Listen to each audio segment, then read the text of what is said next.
자, 4번까지 하고 잠깐 쉬었다 갈 거예요.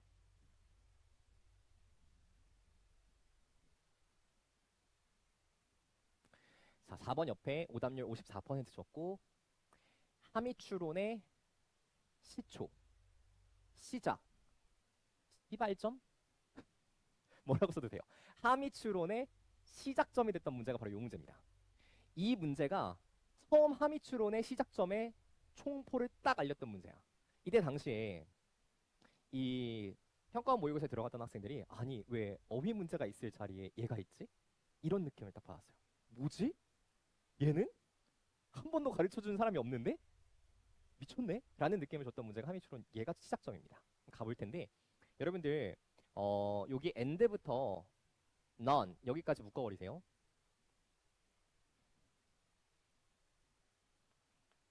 지금부터 밑에다가 필기 하나만 하고 가도록 하겠습니다.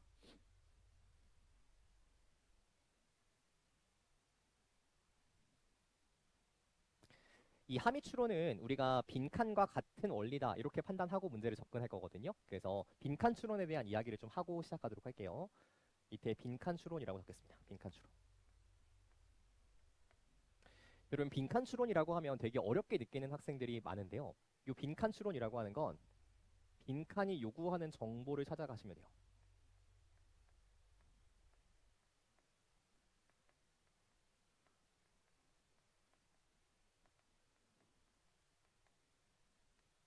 좀 극단화시켜서 얘기하면 25번부터 28번까지 출제되는 내용일치 문제와 사실 같습니다.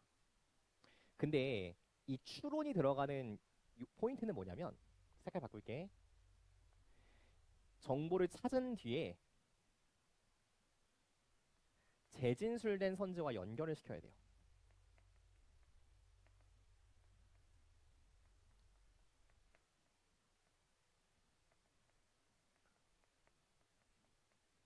이게 굉장히 어려운 포인트입니다. 아까 우리가 대입학에서 봤던 것처럼 재진술 훈련들을 계속 해왔잖아요. 이게 빈칸에 그대로 적용이 돼요. 그래서 해당하는 내가 표시한 문장이 빈칸 내에 들어갈 문장이 어떻게 선지로 재진술되는가를 끊임없이 연습하셔야 됩니다. 자, 지금부터 4번 문제를 한번 가보도록 할게. 여러분들 이 문장을 보시면 what effect 어떤 효과가 this might에다가 밑줄 치고 요 might는 명사예요. 힘입니다. 힘. 이러한 모든 힘이 알래스카의 빙하에 미친 영향은 무엇일까요? 미친 영향이 있다 없다? 없다. 이렇게 이야기하고 있죠. 내용 한번 정리해 볼게. 이 모든 힘이 빙하에 미치는 영향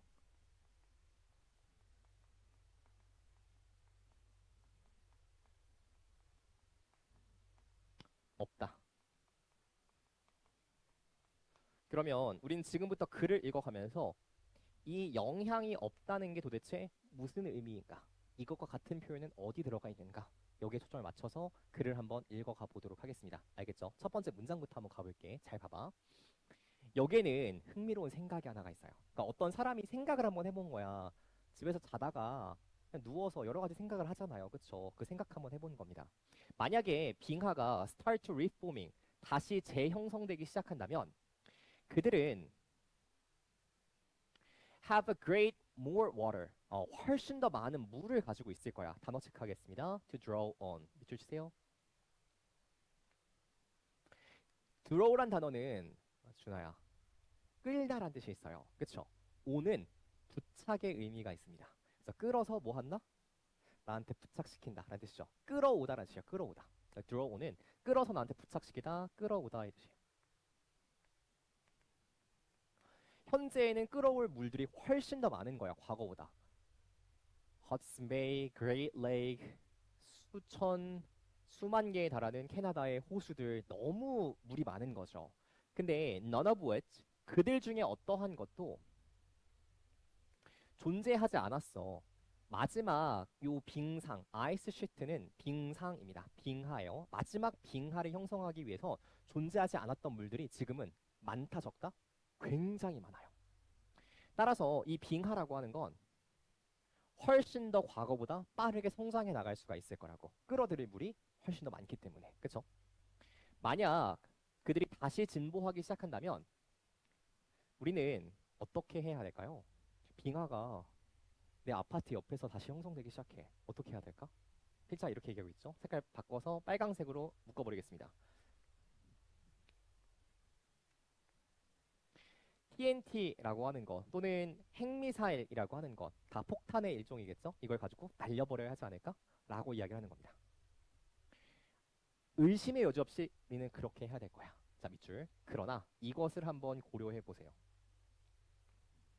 이것을 한번 고려해 보세요. 그러니까 그렇게 할 수 없을 수도 있다라고 하는 거지. 그치? 다음 문장 가볼게. 1964년에 가장 거대한 지진이 이 북아메리카에서 기록됐던 것 중에 가장 거대한 지진이 알래스카를 락 단어 체크하겠습니다. 흔들다라는 뜻이에요. 알래스카를 막 뒤흔들었어요. 어떤 힘을 가지고 흔들었냐면 보세요. 20만 메가톤의 집중된 마이트 힘을 가지고 흔든 거죠. 이건 어느 정도의 양이냐면 밑줄 그을게. 2,000개의 핵폭탄 정도의 힘을 가진 양을 가지고 지진이 알래스카를 뒤흔든 겁니다. 3,000마일 멀리 떨어진 텍사스에 물이 수영장에서 첨벙첨벙 흘러 넘치기 시작했어요. 앵커리지에 있는 거리가 20피트 정도 가라앉았습니다. 지진 덕분에.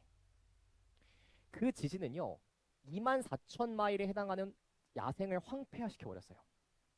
그것들은 대부분 빙하화되어져 있음에도 불구하고요. 그 다음 문장. 어떤 영향을 미쳤을까요? 이 모든 힘이. 그럼 이 모든 힘이 의미하는 건 뭐예요? 폭탄 2,000개에 달하는 지진의 힘이겠죠. 폭탄 2,000개에 달하는 지진의 힘이 빙하에 미친 영향 있다 없다? 없다. 자, 다시 정리할게. 우리는 핵미사일 가지고 부셔버리려고 했어요. 근데 부술 수 있다 없다? 부술 수 없다는 거죠. 핵미사일 가지고 결국 부숴버릴 수 없다는 내용입니다. 여기 있는 없다의 내용은 none, 없다의 내용은 핵으로도 정확하게는 부술 수 없다는 내용이에요. 이렇게 맥락을 붙여줘야 됩니다. 핵으로도 폭탄으로도 빙하를 부술 순 없다. 이것과 똑같은 말을 찾아주면 되겠지? 자, 선지 1번에 of no use 밑줄 소용이 없는 뜻입니다. 소용이 없는. 빙하를 destroy 파괴하려고 하는 건 소용이 없어요. 그럼 여기서 이 destroy라는 표현과 같은 표현이 주어진 글의 blast겠죠. 파괴시키다, 폭발시키다 라는 표현과 같은 재진술 표현입니다. 정답 몇 번? 1번. 이렇게 들어가는 게 맞겠네. 나머지 선지는 보면 뚜렷하게 정답이 되는 선지는 없는데 3번만 한번 볼까요? 알래스카의 야생이라고 하는 건 빙하에 의해서 해를 입지 않았습니다. 무슨 소리야? 빙하에 의해서 해를 입는다는 얘기는 전혀 없죠. 지진에 의해서 해를 입었다는 얘기만 있어요. 그렇죠? 정답은 1번. 이렇게 들어가시면 될 것 같아요. 자, 우리 1번부터 4번까지 전체 다 클리어했고요. 지금이 19분이니까 우리 25분까지 잠깐만 쉬었다가 두 번째 파트 5번 문제부터 시작하도록 하겠습니다. 잠깐만 쉬었다 갈게요.